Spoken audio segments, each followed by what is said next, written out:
آس پاس آباد ہیں۔ کچھ قبائل ایسے ہیں جو کسی حد تک اپنے بدن کو ڈھانپتے ہیں پتوں کے ذریعے، اور کچھ قبیلے مختصر لباس کے ذریعے، یہاں تک کہ آگ جلانا بھی۔ کسی بھی جنگل کی خوبصورتی اس میں پائے جانے والے مختلف اقسام کے درختوں اور مختلف نسلوں کے اور اقسام کے جانوروں، پرندوں، حشرات الارض کی وجہ سے ہوتی ہے۔ دنیا کا سب سے طویل ترین اور قدیم ترین جنگل جو اس گلوبل پہ، اس دنیا پہ جو ہے، وہ ہے ایمیزون۔ ایمیزون تقریباً 550 سال پرانا ہے، 550 سال پرانا۔ اور آج کل کی دنیا میں ہم اس جنگل کے بارے میں اور بہت سی معلومات جہاں حاصل کریں گے، اور آج کی ویڈیو میں ہم یہ بھی جاننے کی کوشش کریں گے کہ اس میں کون کون سے ٹرائب ہیں اور ان کا تعلق دوسرے قبیلوں سے کیا ہے۔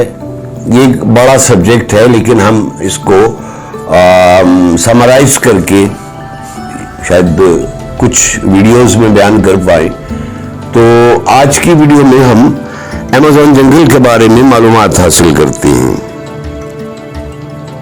یہ جنگل باہر سے تو بڑا پرسکون اور خاموش نظر آتا ہے، لیکن اگر آپ اس جنگل میں داخل ہو جائیں تو یہ آپ کے لیے بہت خطرناک ثابت ہو سکتا ہے۔ 550 600 کروڑ سال پرانا جنگل۔ ایمیزون لفظ کے معنی جو ہے وہ ہے جنگجو عورت،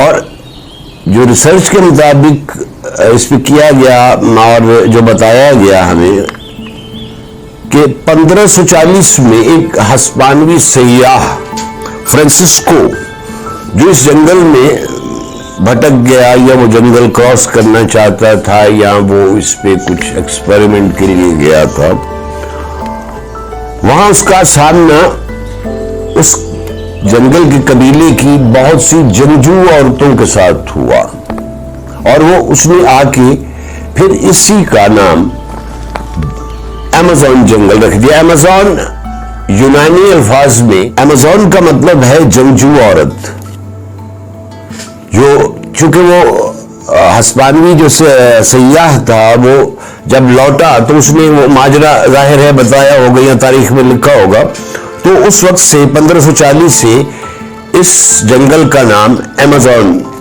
جنگل پڑ گیا۔ اس جنگل میں انسانوں کے 400 مختلف قبیلے موجود ہیں، جن میں سے تقریباً 50% کا بیرونی دنیا سے اب بھی اس 21ویں صدی میں بھی کوئی رابطہ نہیں ہے، یا وہ رابطہ رکھنا ہی نہیں چاہتے، اور وہ اپنے طرز کی زندگی گزار رہے ہیں۔ بہت سے قبائل اب بھی وہاں ایسی ہیں جو بالکل بے لباس ہے۔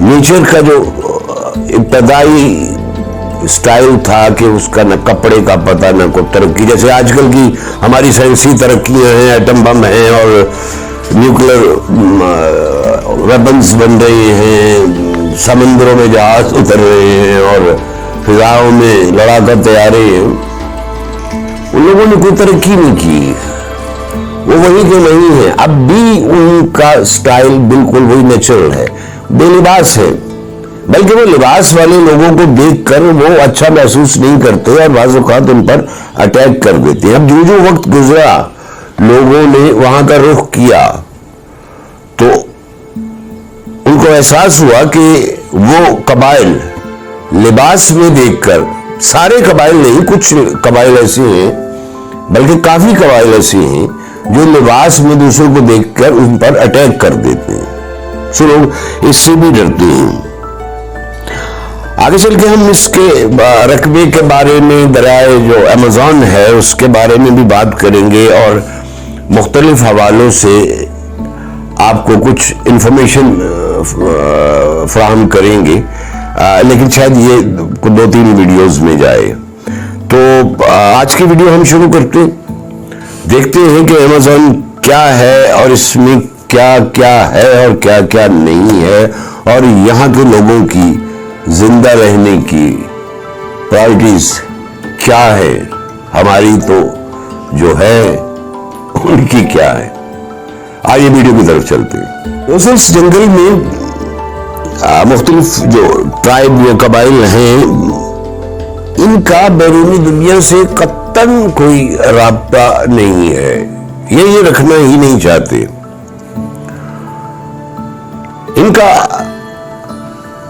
ان قبائل میں 2 ایسے قبیلوں کا ذکر آتا ہے، ایک واری اور دوسرا کورینا۔ یہ 2 ایسے قبائل ہیں جن کے بارے میں یہ بھی کہا جاتا رہا ہے کہ یہ آدم خور قبیلہ تھا اور یہ انسانوں کا گوشت کھایا کرتے تھے۔ ظاہر ہے جب یہ ریسرچ یہ بات سامنے آئی ہوگی، اس کے بعد کے اب موجودہ حالات کیا ہیں وہ اور ہوں گے۔ بہرحال یہ بہت خطرناک قسم کے لوگ تھے۔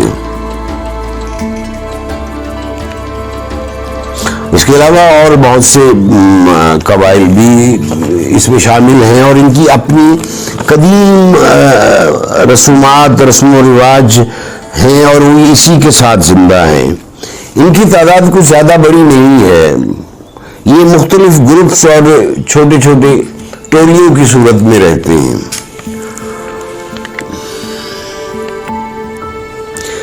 ان کا مقصد حیات صرف اور صرف شکار کر کے گوشت حاصل کرنا اور اپنا پیٹ پالنا، اس سے زیادہ کی ان کی شاید خواہش ہی نہیں ہے، اور یہ اسی میں بہت خوش ہیں، مزہ لیتے ہیں، شکار کرتے ہیں، جشن مناتے ہیں، مرد عورتیں ننگے ناچ رہے ہوتے ہیں، گا رہے ہوتے ہیں کہ شکار ہاتھ آ گیا، اور مل بیٹھ کے تھوڑا تھوڑا، کسی دور میں تو شاید کچا گوشت ہی کھایا کرتے تھے، لیکن جب سے انہوں نے آگ جلانی سیکھ لی تو وہ اس کو کوئی ہماری طرح مسالے لگا کے تو کھاتے نہیں ہیں، بس وہ گوشت پکڑا ویسے کا ویسا بغیر کھال اتارے رکھ دیا آگ پہ، وہ نرم ہوا، چبانے کے قابل ہوا اور وہ کھا گئے۔ دوستو، دنیا کا طویل ترین اور قدیم ترین جنگل جو تقریباً 9 ممالک تک پھیلا ہوا ہے، اس کا زیادہ تر حصہ برازیل، کولمبیا، ایکواڈور، پیرو، وینزویلا اور گیانا اور فرینچ گیانا تک پھیلا ہوا ہے۔ اس کا زیادہ تر حصہ برازیل میں ہے، جو تقریباً مجموعی طور پہ ایمیزون کا 60% بنتا ہے۔ 1540 میں ایک ہسپانوی سیاح فرانسسکو، اس نے ایمیزون دریا کو، جو اس ایمیزون فارسٹ کے بیچوں بیچ گزرتا ہے، ایک بہت بڑا دریا ہے، اس کو پار کرنے کی کوشش کی۔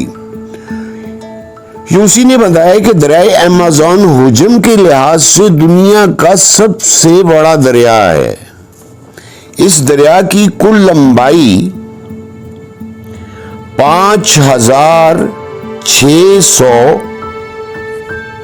کلومیٹر ہے، اور خشک موسم میں اس دریا کی چوڑائی 4 سے 8 کلومیٹر ہوتی ہے، اور برسات اور بارش کے موسم میں اس دریا کی چوڑائی تقریباً 47 کلومیٹر تک پھیل جاتی ہے۔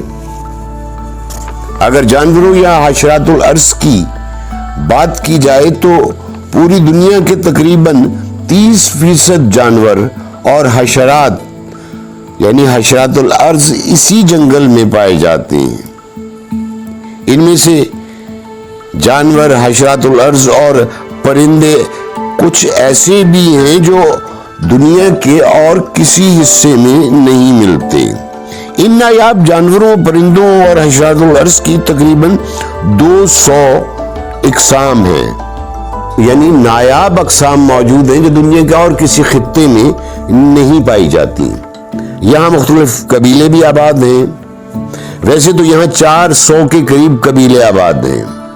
ان میں زیادہ تر میسی ٹرائبز، کروبو ٹرائبز، کاوا ہیوا اور ایوا ٹرائبز قابل ذکر ہیں، اور یہ بہت ہی خطرناک قبیلے ہیں۔ ان کی رسم و رواج کے حوالے سے یہ بہت خطرناک ہیں، اور یہ زیادہ تر قبیلے پیرو اور برازیل کے بارڈر کے آس پاس آباد ہیں۔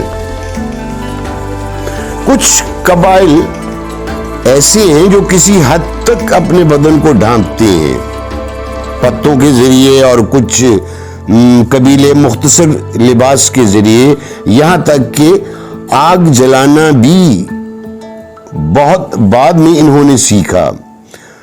پتھر سے چنگاری پیدا کر کے اور پھر لکڑی کو گھاس پھوس پہ رکھ کر حرارت پیدا کر کے شعلہ پیدا کیا اور آگ کو جلایا گیا۔ جب آگ بھڑک اٹھتی ہے تو وہ اس آگ کو کئی سال بجھنے نہیں دیتے۔ جیسے کہ میں نے آپ کو بتایا کہ وہ کئی سال تک اس آگ کو بجھنے نہیں دیتے۔ اس کا ثبوت وہاں ایک باپ بیٹا جو اس جنگل میں بھٹک گئے تھے اور انہوں نے 40 سال کا عرصہ وہاں گزارا، اور انہی گوشت اور حشرات الارض کا گوشت کھا کر انہوں نے زندگی گزاری اور بڑی مشکل سے آگ جلائی۔ اور ان کا کہنا یہ تھا کہ ہم نے وہ آگ تقریباً 40 سال تک بجھنے نہیں دی۔ یعنی ایک دفعہ اتنی جس سے ہماری عام ضرورت میں پوری ہوتی ہے آگ، ہم اسے سمجھتے ہی کچھ نہیں ہے۔ یعنی ایک بیسک انسانی ضرورت آگ، جس کو وہ 40 سال تک انہوں نے آگ کو تقریباً جلائے رکھا، اس میں اور لکڑیاں اور پتے وتے شامل کر کے ضرورت کے وقت استعمال کرتے رہے اور آگ کو جلاتے رہے۔ اور انہوں نے بتایا کہ وہاں کے لوگ بھی، جو قبیلے کے لوگ تھے، وہ بھی آگ کو بجھنے نہیں دیتے۔ کبھی بارش یا اور کسی وجہ سے وہ آگ بجھ بھی جائے تو وہ پھر اس کو بڑی مشکل سے جلاتے ہیں اور کئی سال تک جلائے رکھتے ہیں۔ اور یہ جنگل بھی دوستو اتنا گھنا ہے، اتنا گھنا، اس کا اندازہ آپ اس بات سے لگا سکتے ہیں کہ اگر بارش تیز برس رہی ہو تو بارش کے پانی کو درختوں سے نیچے جنگل کی زمین پر گرنے میں تقریباً 15 منٹ لگتے ہیں۔ یعنی اتنا گھنا جنگل ہے۔ یہ مطلب جو ہم کتابوں میں پڑھا کرتے تھے کہ سٹون ایج، پتھر کے زمانے کے لوگ، وہی ایک تھوڑی سی کی سٹون ایج کی ایک تھوڑی سی ترقی یافتہ شکل ہے یہ جو قبائل جن کا میں نے ذکر کیا۔ ان کی اور بھی بہت دنیا کی مختلف رسومات ہیں جن میں یہ ایک ویڈیو میں تو ذکر نہیں ہو سکتا، آگے چل کے اس کے بارے میں بھی ہم ذکر کریں گے۔ اور مختصر آج کی ویڈیو میں ان کی زندگی کے بارے میں جو کچھ معلومات تھیں وہ میں نے فراہم کرنے کی کوشش آپ تک کی۔ اور یعنی ان کی محور حیات جو ہے وہ بس یہی تک ہے، زندہ جو رہنا ہے۔ تو اگر موازنہ میں کرنے بیٹھوں آج کے دور میں، وہی ریاکاریاں، ہماری مکاریاں اور سائنسی ترقی، اور ہم نے بہت کوشش کر لی زندگی گزارنے کی، آج بھی ہم، آپ میرے جیسے، آپ جیسے عام آدمی متاثر ہیں اور کسی نہ کسی ٹینشن میں ہیں۔ تو ایمیزون کا جو بہت بڑا دریا ہے، اس کی بہت مختلف برانچیں بھی، یہ بھی ہم ذکر آگے کریں گے۔ تو میں اس کو مختصراً اب ویڈیو کے اختتام پہ شاید یہ کہنا زیادہ اچھا رہے گا کہ کاش ایسی ترقی